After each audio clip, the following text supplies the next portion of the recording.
Hey, my future homeowners, it's me, Erica Lyles, your favorite realtor. And you've been the talk of the town, baby, because I've been hearing some stuff about you. You want to know what I heard? You show.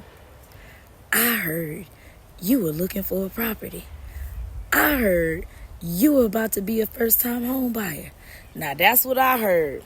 Now, I said this couldn't be true, because if so, they would have came to your favorite realtor, right? Right. But just in case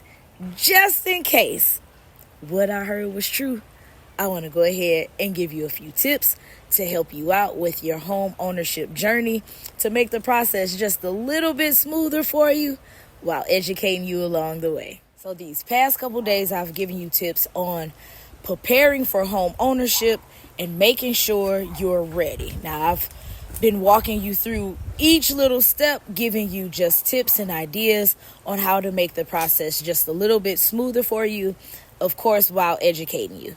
So a few days ago, I spoke about making sure you're emotionally ready. Then I talked about making sure you're financially ready. Then I told you, let's prepare for the down payment. Then we talked about creating a list, manifesting the type of home that you want. Today's tip is finding the right mortgage loan for you. Understanding what type of loan it is that you'll need for the property in which you're getting ready to purchase, right? So that's what we're going to talk about today. Right, so there's a few type of loans available. You have your conventional loan, you have your FHA loan, you have your VA loan, you have USDA loan, then you have your renovation loan.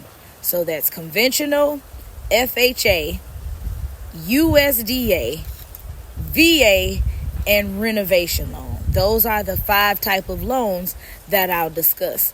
You also have your jumbo loan as well. So technically there's 6 type of loans in which you can see if you qualify for whatever type of property it is that you're trying to purchase. So before I continue, I want to give a disclaimer. Today's tip may come in 2 parts because I want to make sure that I'm educating you on each type of loan. So my disclaimer is this may be a twofer. I know sometimes I can talk too much, but I want to make sure you understand. So now I'm going to jump right into it. So the type of loan you qualify for, or even before you qualify, the type of loan in which you state you want to have, whether that's conventional, FHA, or all the other ones I read off. So whatever type of loan you pick out, that's going to determine the type of property you can pick out. That's also going to determine how much your down payment is. Now, I know in a past video, I talked about your credit score. Now, your credit score does play a major role in what type of loan it is that you're going to qualify for. However, with the decent credit score, you can pick whichever loan you want. So I'm going to get into understanding each type of loan. So your conventional loan is not guaranteed or backed by the federal government. So that can be good or bad depending on what type of property it is you're trying to purchase. Now, with a conventional loan, you need a higher credit score. However, it does not require a high down payment. Remember, the higher the credit score, the lower the down payment. So with a conventional loan, you will need a higher credit score, preferably 640 or better. However, your down payment can be 0 down, right?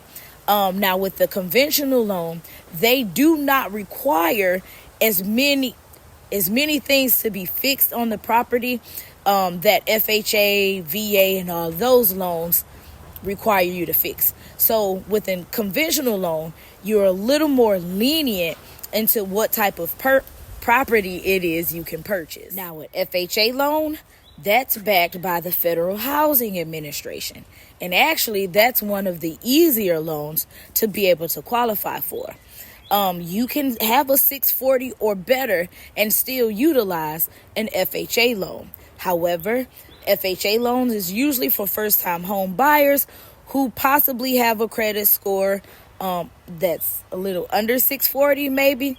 So yeah, that's an FHA loan. However, when it comes to purchasing a property with an FHA loan, now they require a lot more of the property to be fixed. When I say that, that means you can't buy a fixer upper.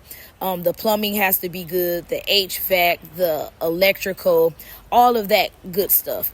So with an FHA loan, you're guaranteed that that property will pass a home inspection in order for the loan to carry out. Now, VA loan, that's one of the best loans you can get. The VA loan is backed by the Veteran Affairs, or the VA, the military people.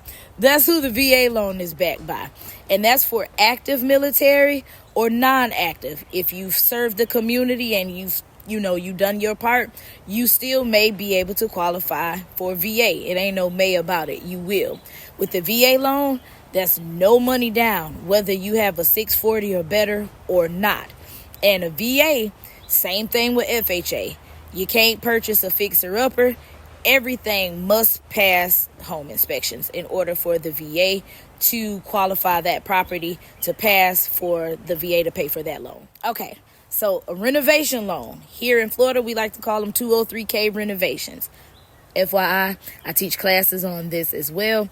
If you would like to learn more about it, just hit me up in my DM, okay? All right, so a renovation loan. Now with the renovation loan, that allows you to tie in the home improvements plus the property all into one loan lump sum, right? So your loan would cover the loan will cover the upgrades or the fixes of the property. I know that was not perfect grammar, but that's what a renovation loan does. It allows you to get instant equity, pretty much. You buy a property that needs to be renovated, you renovated it, now you got instant equity. It's all in your loan.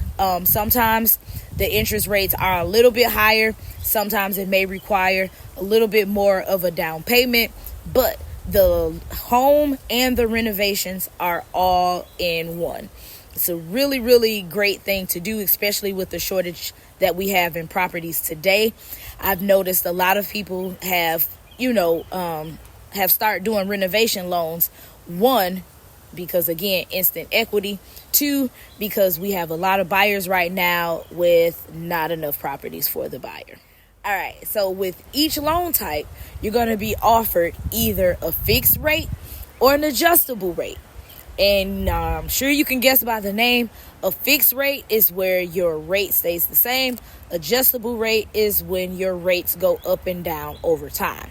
Now, the benefits to the fixed and adjustable, and the pros and cons to the fixed and adjustable. All right, so with an adjustable rate, you start off with a lower rate, with a lower interest rate, which would allow you to purchase more property, right? But yeah, you're allowed to purchase more property, but the downside to that is your rates will constantly move up and down. So yeah, it's good to get an adjustable rate because one, you can get more property with the same monthly payment. The downside to that is it can go up and down. So you can't budget on an adjustable rate. The fixed rate, your rate stays the same. However, you may not qualify for as much property. That's the downside to having a fixed rate. So your rate stays the same. You can budget. However, you may not qualify for as much property at that particular time. So the choice is totally up to you. That's Erica Lyles, your favorite realtor, assisting you with the home ownership journey. If you would like to contact me or if you would like to work with me, just shoot me a DM. I'm located in Tallahassee, Florida. I'm with Blue Legacy. However, I do travel. So hope this helps. If you have any questions, you know what to do. That's Erica Lyles, your favorite realtor.